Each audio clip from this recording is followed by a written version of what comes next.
राधे राधे, जय श्री कृष्ण। एस्ट्रो ऋषि चैनल पर आपका बहुत बहुत स्वागत है।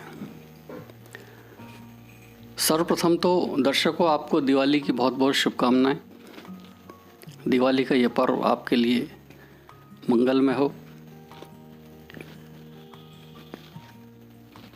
इस बार दिवाली 14 नवंबर 2020 को मनाई जाएगी। इस दिन का वार शनिवार होगा और नक्षत्र स्वाति नक्षत्र। स्वाति नक्षत्र रात के 8:10 तक रहेगा। इसके उपरांत विशाखा नक्षत्र आ जाएगा। स्वाति नक्षत्र के स्वामी राहु होते हैं और दीपावली का पूजन राहु के नक्षत्र में ही किया जाता है। तो राहु भी शनिवत कार्य करते हैं, अर्थात राहु के फल शनि के अनुसार ही बताए गए हैं, शनिवत ही होते हैं। तो वार भी शनिवार और नक्षत्र भी स्वाति अर्थात राहु का नक्षत्र, वो भी शनिवत है। अर्थात यह दिवाली मंद गति को लेके आ रही है। इसका अर्थ ये होगा कि व्यावसायिक रूप से व्यापार में मंद गति कायम रहे, जनता महंगाई से त्रस्त रहे और विभिन्न प्रकार के दुखों का सामना करना पड़े। जो लोग अधिकांशतः सभी लोगों को स्वाति नक्षत्र, क्योंकि अमावस्या का दिन होता है और स्वाति नक्षत्र राहु का है, तो दीपावली इस राहु के नक्षत्र में ही मनानी चाहिए। किंतु जो लोग धन की कामना से और धन वृद्धि की कामना से पूजा करते हैं, वो विशाखा नक्षत्र में दिवाली मनाएंगे। दिवाली का सर्वश्रेष्ठ समय सायंकाल प्रदोष काल कहा गया है। तो लगभग 5 बजे के बाद से ही इसका मुहूर्त आरंभ हो जाएगा और 5:15 से 7 बजे तक यह शुभ समय रहेगा, जिसमें जो कि प्रदोष काल में आता है। तो इस समय का पूजन श्रेष्ठ माना जाता है। दूसरे प्रकार से दीपावली का पर्व या दीपावली का पूजन स्थिर राशि में मनाने का विधान भी है। स्थिर लग्न में मनाया जाता है। तो सायंकाल वृष लगन इसमें रहेगा और दूसरा लगन इसमें रात को सिंह लगन आएगा। वृष लगन सायं 5:20 से आरंभ होके और लगभग 7:25 तक रहेगा। इस अवधि में वृष लगन यानी स्थिर लगन रहेगा। स्थिर लगन में दीपावली की पूजा को श्रेष्ठ माना गया है। तो जो लोग प्रदोष काल और स्थिर लगन दोनों को लेके चलते हैं, उनके लिए समय रहेगा शाम को 5:15 बजे से लेके और 7 बजे तक का। यह इनके लिए उत्तम समय रहेगा। इसके अलावा जो लोग रात में पूजा करेंगे, जो सिंह लगन में पूजा करते हैं, उनके लिए रात को 1:56 से और लगभग 2:15 बजे तक का ये लगन रहेगा। अब बात करते हैं कि ग्रहों की वर्तमान स्थिति, यानी आकाश में ग्रहों की क्या स्थिति चल रही है।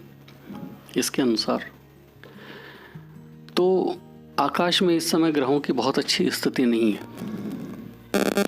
सूर्य तुला राशि में चल रहे हैं और वो 29 डिग्री पर हैं। जो भी ग्रह 29 डिग्री पर आ जाता है, वो अपना बल खो देता है और वो अपना शुभ प्रभाव खत्म कर देता है। इसके अलावा वह अशुभ फल देने में सक्षम होता है। तो सूर्य इस समय तुला राशि के 29 डिग्री पर चल रहे हैं। चंद्रमा तुला राशि में हैं वो 19 डिग्री पर हैं, वो ठीक हैं। मंगल आज सुबह ही वक्री से मार्गी गति को प्राप्त किए हैं और मीन राशि में चल रहे हैं, वो 21 डिग्री पर हैं, तो इनको भी बल प्राप्त है। बुध तुला राशि में हैं और वो 9 डिग्री पर चल रहे हैं मार्गी गति लेते हुए। बृहस्पति धनु राशि में 29 डिग्री पर है, तो बृहस्पति भी इस समय अपना बल खो चुके हैं और वो शुभ प्रभाव की जगह अशुभ फल प्रदान करेंगे। 29 डिग्री पर किसी भी ग्रह का शुभ फल नहीं माना जा सकता। इसके अलावा आते हैं शुक्र ग्रह। तो शुक्र कन्या राशि में चल रहे हैं, जो भी नीच अवस्था में हैं और 27 डिग्री पर चल रहे हैं। शनि मकर राशि में है, स्वग्रही में है, लेकिन अभी 2 डिग्री पर हैं। राहु चूंकि उल्टे चलते हैं, राहु और केतु, तो राहु अभी वृष राशि में 27 डिग्री पर आए हैं और केतु वृश्चिक राशि में 27 डिग्री पर आए हैं। तो आकाश में सूर्य, बृहस्पति और शुक्र तीनों ही इस समय विपरीत फल देने वाले हैं। इनकी स्थिति बहुत अच्छी नहीं है। तो इस प्रकार से माना जाए तो इस समय ये वातावरण, ये आकाशीय स्थिति को बहुत अच्छा फल नहीं दे रहे। सूर्य हमारी आत्मा का प्रतीक है, प्रतिष्ठा का प्रतीक है। वहीं बृहस्पति हमें सुखद फल प्रदान करता है, सुख है, शांति है, धन है। शुक्र से भी इन्हीं चीज़ों का फल प्राप्त होता है। तो शुक्र आर्थिक स्थिति को भी बहुत ज़्यादा दर्शाता है कि शुक्र विलासिता को दर्शाता है। तो इन सब चीज़ों में जब ये नीच राशि का होगा तो इन चीज़ों में कमी करेगा। अगर इसको सायंकाल वृष लगन, जो कि जिस समय दिवाली मनाई जाती है और हम दिवाली का विश्लेषण करते हैं, तो देखा जाए तो ये दिवाली का पर्व बहुत अच्छे ग्रह स्थिति में नहीं आएगा। वृष लगन में राहु रहेगा, तो राहु को लगन में अच्छा नहीं माना जाता, इसका शुभ प्रभाव नहीं मिलता। और चूंकि ये शुक्र के घर में है और शुक्र इस समय नीच अवस्था में चल रहे हैं, तो इस प्रकार से राहु इसमें विपरीत स्थिति में रहे। शुक्र पंचम भाव में नीच की गति प्राप्त करेंगे। ये हमारी प्रगति को, प्रोग्रेस को, इसको दर्शाता है। बच्चों के प्रति, विद्या के प्रति, स्त्रियों के प्रति और आर्थिक स्थिति, इन सभी में इसके दूषित परिणाम हैं। सूर्य भी छठे भाव में नीच अवस्था में रहेंगे, तो विभिन्न प्रकार के रोग, विवाद, सरकार के द्वारा निर्णय, गलत निर्णय, अहंकार आदि अवस्थाएं सूर्य के द्वारा प्राप्त हो सकती हैं। इसके अलावा बृहस्पति 9th हाउस में मृत्यु घर में है, तो यह भी यहाँ इस लगन को मृत्यु दे रहा है। तो इस प्रकार से देखा जाए तो ये वातावरण में बहुत अच्छी स्थिति नहीं कही जा सकती।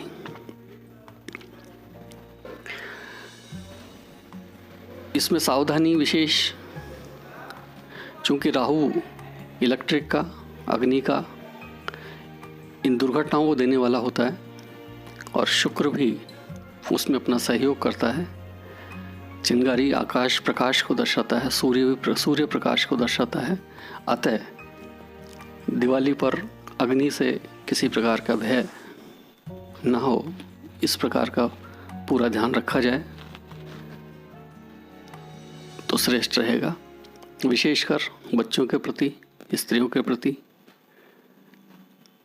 और चूंकि वृष राशि जो है ये स्थिर संपत्ति को दर्शाती है, तो जहाँ विशेष बड़े गोदाम हैं, जहाँ ये चीज़ें बनती हैं, उस जगह भी बहुत सावधानी रखने की आवश्यकता होगी। तो ये दीपावली का एक छोटा सा विश्लेषण था। इसमें सभी से आग्रह कि शांतिपूर्वक दिवाली को मनाएं और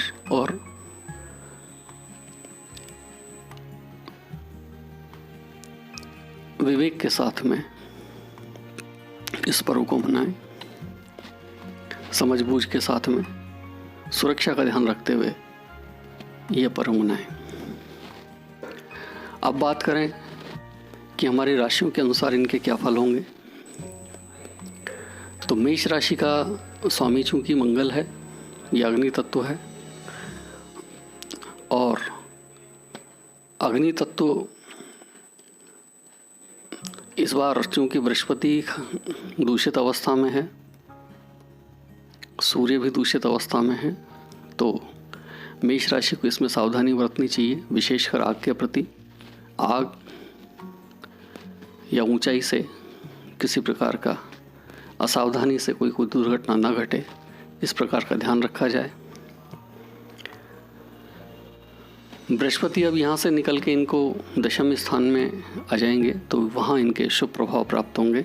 घर में मांगलिक कार्य, शुभमति, अपने व्यवसाय में उन्नति, नौकरी में उन्नति, परिवार का सही सहयोग आदि सभी प्राप्त होगा।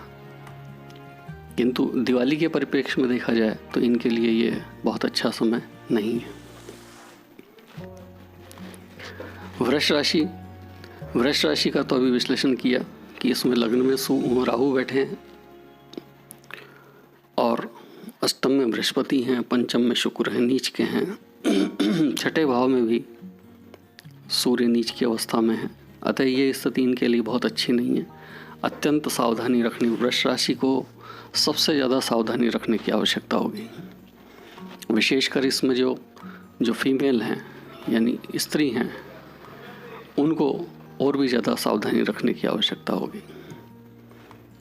माँ लक्ष्मी का पूजन विधिवत करें, सुरक्षा के साथ करें, अवश्य ही इनको इसके सुखद परिणाम प्राप्त होंगे।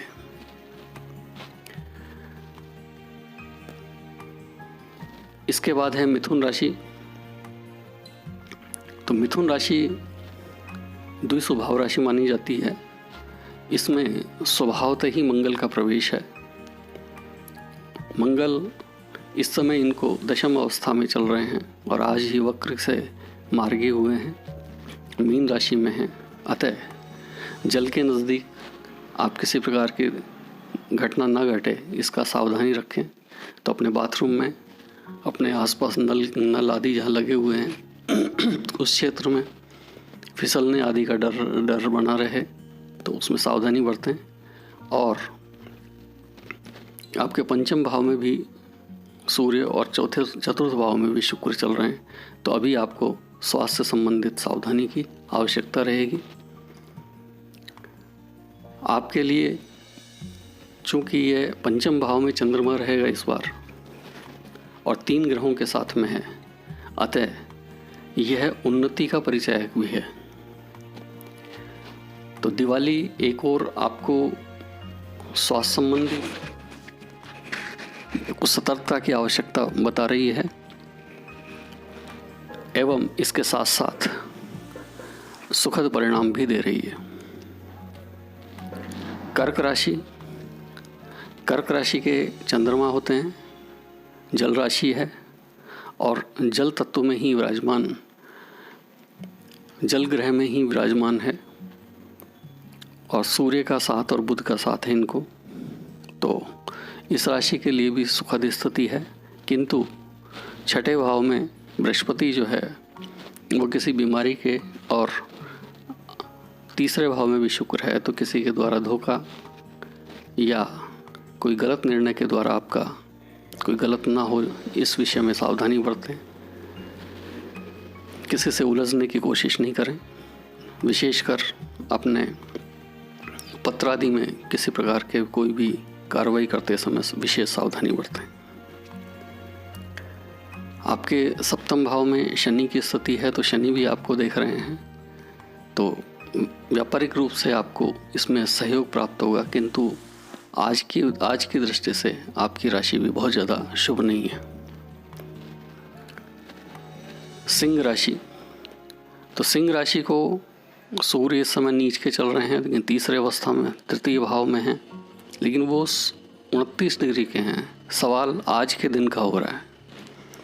तो आज के दिन की स्थिति में आपके द्वारा, आपके पराक्रम के द्वारा, आपके साहस, आप अति साहस से आप किसी प्रकार की कोई दुर्घटना ना कर बैठें, इसका सावधानी बरतें। क्योंकि अष्टम में भी आप मंगल चल रहे हैं और तीसरे भाव में सूर्य आपको अनिष्ट फल देने की ओर हैं, अतः विशेष सावधानी बरतिएगा।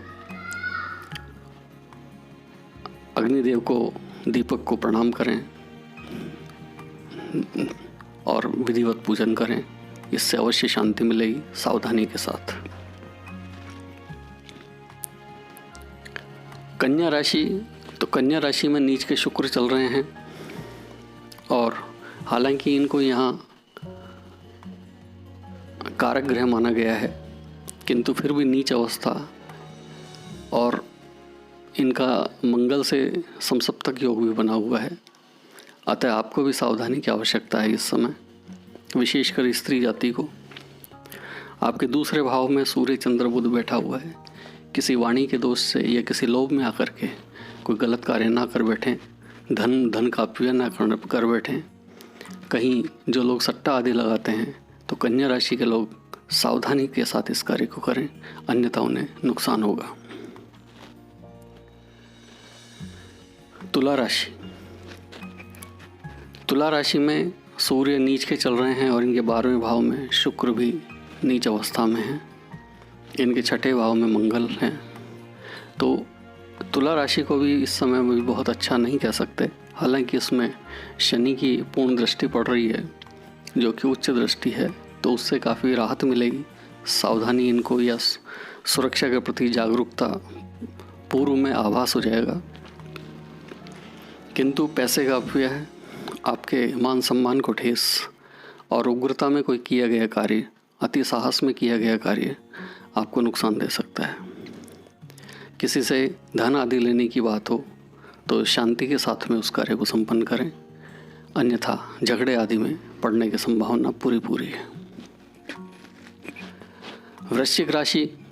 तो वृश्चिक राशि में केतु चल रहे हैं और मंगल का त्रिकोण संबंध इनके साथ बना हुआ है। तो ये राशि को मंगल बलवान कर रहे हैं और केतु उसमें सहयोग कर रहे हैं अपना, अतः ये काफ़ी कुछ ठीक है। किंतु दूसरे भाव में बृहस्पति नकारात्मक अवस्था में और द्वादश भाव में सूर्य नकारात्मक अवस्था में बैठे हुए हैं। तो एक तरह से पाप ग्रहों के बीच में पाप कर्तृ योग बन रहा है। इसकी वजह से आपको भी सावधानी की आवश्यकता पड़ेगी। इसमें जो लोग अस्थमा आदि से पीड़ित हैं या जो बीमारी से पीड़ित हैं, उनको विशेष सावधानी की जरूरत होगी, क्योंकि वृश्चिक राशि को विष राशि भी कहा जाता है, अतः इसमें विष है। तो आपको किसी भी गंध के द्वारा, पतंग के द्वारा या चिंगारी के द्वारा, स्मोक के द्वारा आपको कठिनाई आ सकती है। आप इसमें विशेष सावधानी बरतिए। धनु राशि। तो धनु राशि के लग्न में चूँकि इस समय बृहस्पति अंतिम अवस्था में है, तो आपको भी लगन कमज़ोर है, मनचाही चीज़ आपको प्राप्त नहीं होगी, आपका विवेक पूर्ण कार्य नहीं करेगा, अहंकार आदि की वृद्धि होगी। तो कोई गलत, इस तरह के अहंकार में कोई गलत कार्य न करें, इस बात की सावधानी बरतें। इसके अलावा है मकर राशि। तो मकर राशि को शनि बलवान अवस्था में है, किंतु अभी 2 डिग्री पर हैं, किंतु ये सुखद अवस्था है कि ये नवमांश में भी मकर में ही चल रहे हैं, तो वर्गोत्तम है। तो ये श्रेष्ठ स्थिति है इनकी। तो इनके आसपास जो भी क्रियाकलाप को यदि गलत होता है, तो शनि उसको स्वयं संभालने में सक्षम है। फिर भी 9वें भाव में नीच के शुक्र हैं, मंगल से दृष्ट हैं, तो आप भी पटाखों आदि से सावधानी बरतें, बिजली के उपकरणों से सावधानी बरतें और विशेषकर गति में, वाहन आदि की गति में सावधानी बरतें। वाहन चलाने में, यात्रा करने में, इन सब में आपको विशेष सावधानी की आवश्यकता होगी। कुंभ राशि। कुंभ राशि के दूसरे भाव में मंगल और 12वें भाव में शनि चल रहे हैं। हालांकि शनि ये भी शनि का घर है और 12वें भाव में भी शनि है, तो ये पापकर्तृ योग में आपका भी लगन आ रहा है। अतः संघर्ष का समय है। दशम भाव में केतु हैं। बृहस्पति इसमें एकादश भाव में होकर बिल्कुल विपरीत अवस्था में कार्य कर रहे हैं, अतः आय शून्य है। सामाजिक प्रतिष्ठा में भी आपको दिक्कत आ रही है और स्वास्थ्य के प्रति या अननेसेसरी इधर से उधर भागना विभिन्न प्रकार के समस्याओं को जन्म दे रहा है। शांति के साथ इस समय को व्यतीत करें, यही आपके लिए उपयुक्त रहेगा। कुछ समय के लिए इस सब अवस्था को बिल्कुल शांतिपूर्वक सहन करें। आगे के समय में सूर्य का बदलाव कल से ही हो जाए, परसों से हो जाएगा, तो ये आपके लिए शुभ होता चला जाएगा। मीन राशि। मीन राशि में मंगल अवस्था में है और शनि इनके 11वें भाव में चल रहे हैं। चंद्रमा इनको अष्टम भाव में गए हुए हैं। तो मीन राशि को सूर्य चंद्र अष्टम भाव में होकर यहाँ अवरोध दे रहे हैं। विभिन्न प्रकार के अवरोध इनको इस समय बने हुए हैं। स्वास्थ्य का ध्यान रखिएगा। जो लोग जल आदि से कार्य करते हैं, जो जल में कार्य करते हैं, उनको विशेष सावधानी की ज़रूरत होगी। आपको भी पटाखे आदि से सावधानी पूर्ण रखनी चाहिए। स्वास्थ्य के प्रति आपका भी बहुत अच्छा समय नहीं है। इस प्रकार से यह आज का विषय था। तो शुभ समय में दिवाली मनाइए। दिवाली आपको बहुत बहुत मंगलमय हो, ऐसी पुनः कामना की जाती है। और आकाशीय ग्रहों की स्थिति के अनुसार जैसा कि विश्लेषण किया गया है लगभग सभी राशियों में, तो इसका प्रभाव स्वयं पर भी देखने को मिलेगा और देश पर भी देखने को मिलेगा। अतः सभी इस असावधानी को छोड़ करके सावधानी के साथ पटाखे आदि चलाएं और दिवाली को उत्सवपूर्वक मनाएं। आपका बहुत बहुत धन्यवाद।